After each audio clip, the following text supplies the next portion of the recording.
Parameswaran sir, NDA கூட்டணி ஒரு பலமான கூட்டணியை உருவாக்கி பிரதமர் மோடி இன்னைக்கு ஒரே மேடையில் எல்லாரையும் நிற்க வச்சுட்டு தமிழ்நாட்டு மக்களுக்கு ஒரு மெசேஜை கொடுத்துட்டு போயிருக்கார் அப்படின்னு இவங்க தரப்பில் என்டிஏ தரப்பில் சொல்கிறாங்க. ஆனால் சந்திரசேகர் என்ன சொல்கிறார் அப்படின்னா, இல்லை இந்த கூட்டணிக்குள்ளே இன்னுமே ஜெல் வரல. ஏன்னா பிரதமர் மோடி மேடையில் பேசும்பொழுது அவர் அதிமுகன்ற வார்த்தையை யூஸ் பண்ண மாட்டாரு. என்டிஏ தான். ஒரு சைடு என்ன சொல்லிக்கிறாங்க, எடப்பாடி தலைமையில் தான் ஆட்சி அமைய போகுதுன்றாங்க. ஆனால் மேடையில் பிரதமர் இது அதிமுக தலைமையிலான கூட்டணி அப்படின்ற வார்த்தையே அவர் வாயில் வரமாட்டேங்குது. இது எப்படி ஒரு வெற்றி கூட்டணி அமையும்னு அவரு சொல்கிறாரு. ஒரு பத்திரிகையாளராக, மூத்த பத்திரிகையாளராக உங்களோட பார்வையில் இன்னைக்கு பிரதமர் வந்துட்டு போய் ஒரே மேடையில் இவ்வளோ தலைவர்களை நிறுத்தின இந்த கூட்டணியோட பலவீனம் என்ன, அதை சொல்லுங்கள். இந்த கூட்டணி மேலும் பலமடைந்து உள்ளது என்பது தான் பிரதமருடைய வருகையை காட்டுகிறது என்பதை முதல் கட்டமாக நம்ம பார்க்கணும். எல்லா கூட்டணிகளிலும் இந்தியா முழுவதும் உரசல்கள் இருக்கத்தான் செய்கிறது. அது இருக்கும், அது இல்லாமல் இருக்காது. ஆனால் பிரிந்தவர்கள் கூடுவர்கள் பிரிவதில் அரசியல் இயல்பானது தான். ஆனால் தனிப்பட்ட முறையில் அதிமுக தலைமையிலான கூட்டணி பிரதமர் சொல்லலை அப்படிங்கிறதுல ஒரு சப்பக்கட்டு வாதமாக தான் இருக்குமே ஒழிய, ஏன்னா ஏற்கனவே இந்த கூட்டணியை உறுதி செய்து தமிழ்நாட்டில் தேசிய ஜனநாயக கூட்டணி தலைமையிலான அந்த கூட்டணி அல்லது அவர்கள் தலைமையில் அமையக்கூடிய ஆட்சி எந்த திசையில் செல்லும் என்பதை பாரதிய ஜனதா கட்சியினுடைய மாஸ்டர் ஸ்ட்ராட்டஜிஸ்ட், கொள்கை வகுப்பில் ஒரு சாணக்கியர்னு கருதப்படுகின்ற அமித்ஷா ஏற்கனவே சொல்லிட்டார். தமிழ்நாட்டில் தேசிய ஜனநாயக கூட்டணி ஆட்சி அமையும்.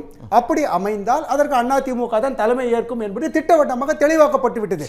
ஒரு பிரதமர் அது திருப்பி பிரதமர் சொல்லணுங்கிற அவசியம் கிடையாது. என்ன, சொல்லப்பட்ட ஒன்றை பிரதமருக்கு இருக்கக்கூடிய குறுகிய நேரத்தில் அவர் தனது கட்சியின் சார்பாகவோ அல்லது தேசிய ஜனநாயக கட்சியின் சார்பாக என்னென்ன வாதங்களை தமிழக மக்களுக்கு என்ன செய்தியை சொல்லணுமோ அதை தான் பிரதமர் செஞ்சிருக்கார். பிரதமர் நடத்துகிற கூட்டம் அல்லது பிரதமர் பங்கேற்கிற கூட்டம் அது ஒண்ணு அல்ல. அதை தாண்டி சில விஷயங்களே அவர் பதிவு அதை வர ஒன்னொன்னா வர இந்த கூட்டணி இன்னும் ஜெல் ஆகல அப்படின்னு சொல்றாரு. அது எதை வச்சு ஜெல் ஆகல அப்படிங்கிறது தனிப்பட்ட அவருடைய. இப்ப இதே கேள்வி இந்த தேசிய ஜனநாயக கூட்டணியில் இருக்கக்கூடிய கட்சிகள் காங்கிரஸ் நோக்கி கூட கேட்பாங்களே. இங்கேயாவது பல கட்சிகளில் பல உரசல்கள் இருந்தன. இன்றைய பல அரசியல் மனஸ்தாபங்கள் அல்லது மாற்று கருத்துக்களை மறந்து இன்று ஒரே மேடைக்கு வந்திருக்கின்றார்கள். அதை பார்க்கக்கூடியதாக இருந்தது. ஆனால் இங்கேயாவது ஒரு கூட்டணி அமைந்து விட்டது, இன்னன்னார் இந்த கூட்டணியில் இருக்கிறார்கள் என்பது தெளிவாகிவிட்டது. இப்போ எதிர்கட்சியில் இப்போ திமுக தலைமையில் தான் கூட்டணி என்பது உறுதி. அதில் பிரதான அங்கமாக இருக்கக்கூடிய காங்கிரஸ் கட்சியில் இருக்கக்கூடிய அனைத்து உறுப்பினர்களும் அதனுடைய தொண்டர்களோ நாடாளுமன்ற உறுப்பினர்களோ சட்டமன்ற உறுப்பினர்களோ எல்லாரும் ஜெல்லாகி, அவர் சொல்கின்ற அதே வார்த்தை, இணைந்து ஒட்டி ஒழுகி உருகி எல்லாம் இருந்து ஒரே குரலில் இதுதான் இப்போ வரைக்கும் ஜனநாயகனுக்கு அவங்க கண்டிப்பா தெரிவிச்சுக்கிட்டு இருக்காங்க, ஆதரவை தெரிவிச்சுட்டு இருக்காங்க. அதெல்லாம் தெரிவிக்க மக்களுக்கு என்னன்னு புரிய மாட்டேங்குது. இல்ல, காங்கிரஸ் கட்சியில் இதுதான் எங்கள் கட்சியினுடைய நிலைப்பாடு, இனி எங்கள் கட்சியில் சார்பில் வேறு மாற்று குரலில் பேச மாட்டார்கள் என்பதை அவர்களால் உறுதியாக இன்று வரை சொல்ல முடிந்துள்ளதா இல்லை நாளை என்னங்கிறது தெரியாது. இப்போ பாட்டாளி மக்கள் கட்சியில் ஒரு உட்கட்சி பிரச்சனை இருக்கிறது, அது அவர்கள் பேசி தீர்த்து கொள்ள வேண்டியது. இன்றைய நிலைமையில் சட்ட ரீதியாக தேர்தல் ஆணையத்தினுடைய கடிதத்தின் பிரகாரம் அன்புமணி ராமதாஸ் தலைமையிலான கட்சி தான் பாட்டாளி மக்கள் கட்சி என்று அங்கீகரிக்கப்பட்டுள்ளது. அது நீதிமன்றத்துக்கு போகுமா போகாதா அதெல்லாம் பின்னால் வரக்கூடிய பிரச்சனை. இன்றைக்கு தேர்தல் காலத்தில் என்ன, இன்றைக்கு அவர் சொல்றார், எடப்பாடி பழனிசாமி அவர்கள் தலைமையில் ஆட்சி அமையும், அதிமுகவை குறிப்பிட்டு பேசவில்லைங்கிறார். பாடி லாங்குவேஜ்னு ஒன்று இருக்கு. அந்த பிரதமர் பேசியதையும் கூட்ட இருந்த தலைவர்கள் என்ன எடப்பாடி பழனிசாமி அவர்கள் பேசிட்டு கீழே இறங்குறார். பிரதமர் பக்கத்தில் மரியாதை என்பது தான் வணக்கம் சொல்லும்போது பிரதமர் என்ன பண்ணார், நீங்க தேர்தல் பிரச்சனை நிறைய இருக்கு, உங்க தொண்டையை பார்த்துக்கோங்க, take care of yourself. அந்த சின்ன சின்ன ஜெஸ்டர் இருக்குல்ல, அதை தாண்டி எந்த அளவுக்கு நீங்க ஒரு விஷயத்தை கவனிச்சீங்கன்னா இந்த மேடையில பிரதமர் வந்திருக்காரு அப்படிங்கிறதுக்காக ஃபார்மாலிட்டிஸ்க்கு எதுவுமே நடக்கல. நேரடியா போய் எடப்பாடி பழனிசாமி டிடிவியை போய் கை கொடுக்கிறாரு. ஒன்னொன்னா வர அதுக்குள்ள ஜெல் இல்லைங்கிறது. முதல்ல பிரதமர் எப்படியான சமிக்ஞைகளை வெளிப்படுத்தினார் என்பது சின்ன விஷயமா தான் இருக்கலாம். நேசமுடன் எடப்பாடி அவர்கள் பக்கத்தில் வந்தவுடன் பேசியதற்கான ஒரு சம்பிரதாய ரீதியிலான பாராட்டு தெரிவித்து விட்டு உங்கள் உடல் நலனில் அக்கறை செலுத்துங்கள், தொண்டையை பார்த்துக் கொள்ளுங்கள். ஸோ அந்த மாதிரி விஷயங்கள்லாம் மிக காத்திரமான செய்தி. வி ஆர் வித் யூ, நாங்கள் ஒன்றாக இருக்கிறோம் என்ற செய்தி சொல்லப்படுகிறது. இப்போ அதிமுகவிலிருந்து விலகி சென்ற தினகரன் அவர்களுக்கும் தனியாக அரசியல் செய்கிறாங்க. கொள்கை உரசல்கள் விரிசல்கள் இருந்தன. ஆனால் அதையெல்லாம் மறந்துவிட்டு ஒரே மேடையில் தோன்றினார்கள் என்பதையும் நாம் பார்க்கக்கூடியது. எடப்பாடி அவர்கள் பேசும் பொழுது தினகரன் அவர்களை குறிப்பிட்டு நாங்கள் ஒன்றாக இருந்தோம் என்று சொல்லும் பொழுது அந்த அரங்கத்தில் இருந்தவர்கள் எப்படி எதிர்வினை ஆற்றினார்கள் என்பதையும் பார்க்கக்கூடியதாக இருந்தது.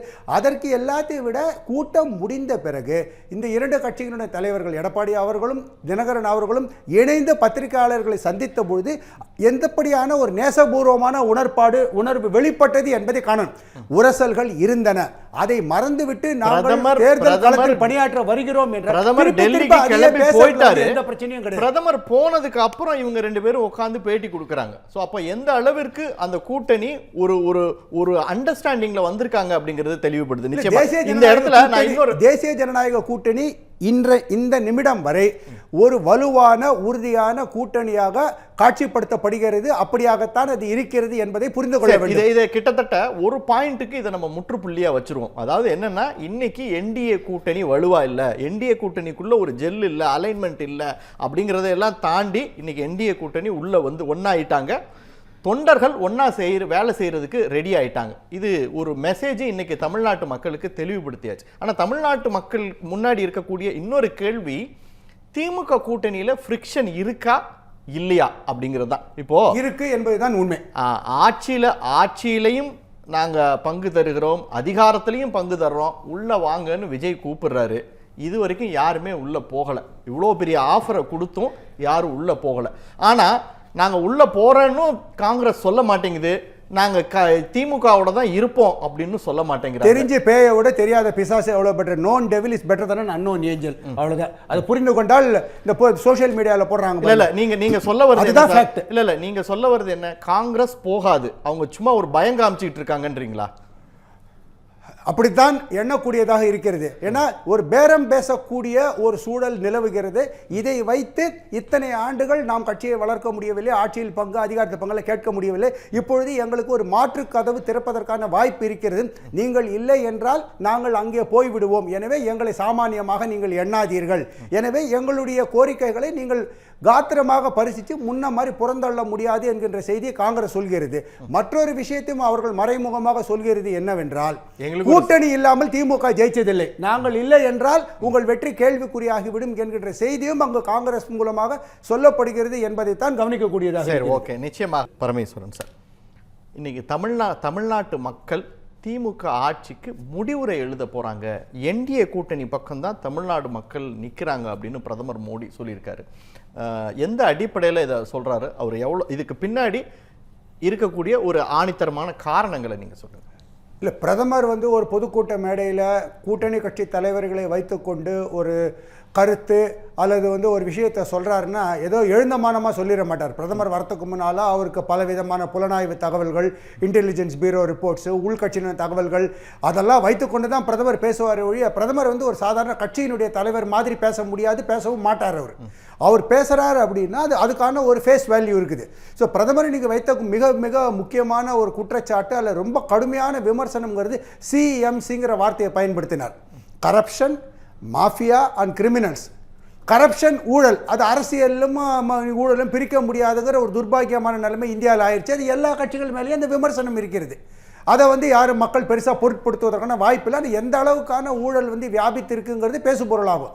ஆனால் பிரதமர் கூறிய அந்த மாஃபியாங்கிற வார்த்தை இருக்கு இல்லையா, மாஃபியாங்கிற வார்த்தைக்கு நீங்கள் மொழிபெயர்ப்பு எடுத்து டிக்ஷனரி எடுத்து பார்த்தீங்கன்னா குற்றக்குழுக்கள், அதாவது இட்டாலியில், அதாவது கூலிக்காக கொலை செய்யக்கூடியவர்கள் அப்படிங்கிறது தான் மாஃபியாங்கிறது. அதுக்கு பிறகு கிரிமினல்ஸ் சொல்றார். இந்த மூணுமே, அதாவது திமுக ஆட்சியில் ஊழல் மலிந்து விட்டது, அவர்கள் ஒரு மாஃபியா குற்றக்குழுவை போல செயல்படுகின்றார்கள், குற்றவாளிகள் நிறைந்ததாகிவிட்டது தமிழகம்னு சொல்றாரு. அப்போ தமிழகத்தில் இருந்து பிரதமருக்கு பல வகையில் மாநில புலனாய்வு மட்டுமல்லாமல் மத்திய புலனாய்வு, கட்சிக்காரர்கள் கொடுக்கின்ற தரவுகள், ஊடகங்கள் மூலியமாக கிடைக்கின்ற எல்லா விஷயங்களையும் வைத்துக்கொண்டு தான் பிரதமர். இதற்கு முன்னால் திமுக மேல பிரதமர் விமர்சனம் வச்சிருக்காரு. கடந்த நாடாளுமன்ற தேர்தலில் 2024 கூட கடுமையான விமர்சனம் வைத்தார். திமுக இல்ல கொடுத்த பல வாக்குறுதிகளை திமுக நிறைவேற்றல அப்படிங்கிறது வேற. ஆனால் கடைசி நேரத்தில் நிறைய விஷயங்களை திமுக பண்ணிட்டு வராங்க. இப்போ இந்த மகளிர் ஊக்கத்தொகையாக இருக்கட்டும், மாணவர்களுக்கு லேப்டாப்புன்னு நிறைய டேமேஜ் கண்ட்ரோல் விஷயங்களை தேர்தல் நேரத்தில் நிறைய பண்ணிட்டு இருக்காங்க. அதையெல்லாம் தாண்டி ஆட்சியை இழக்கிற அளவுக்கான ஒரு ஆன்டி இன்கும்பன்சி இப்போ தமிழ்நாட்டில் எழுந்துருச்சா அப்படிங்கிறது ஒரு இது. விஜய் ஒரு ஃபோர்ஸாக உள்ளே வந்திருக்கார். ஸோ இதையெல்லாம் தாண்டி ஒரு வெற்றியை ருசிக்க வேண்டிய கட்டாயம் என்டிஏவுக்கு இருக்கு. அதுதான் கேள்வியான. இல்லை, பரவலாக நாங்கள்லாம் பயணித்து கிராமங்களில் குக்கிராமங்கள் லெவலில் மக்களை சந்தித்து தரவுகள் நேரடியாக உரையாடலன்னு வைத்து பார்க்கும் பொழுது மக்களிடையே ஆட்சிக்கு எதிரான ஒரு மனோபாவம் இருக்கிறது, ஒரு ஆழமான ஆன்டி இன்கம்பன்சி இருக்கிறது என்பதை காணக்கூடியதாக இருக்கிறது. அந்த மனோபாவம் அவர்கள் தேர்தலில் வாக்களிக்க செல்கின்ற அன்னைக்கு எப்படி அவர்கள் வெளிப்படுத்துவார்கள் என்பது ஒரு ஊகமாக இருக்க முடியும். ஆனால் ஆழமான அளவில் களத்தில் அரசுக்கு எதிரான ஒரு மனோபாவம் இருக்கிறது. அந்த மனோபாவம் அல்லது நிலைப்பாடு எங்க வருது அப்படின்னா, பெரும்பாலும் பிரதமர் சுட்டிக்காட்டிய அந்த 3 விஷயங்கள். போதைப் பொருள் இனி குக்கிராமங்கள் முதல் விரிவடைந்து விட்டது.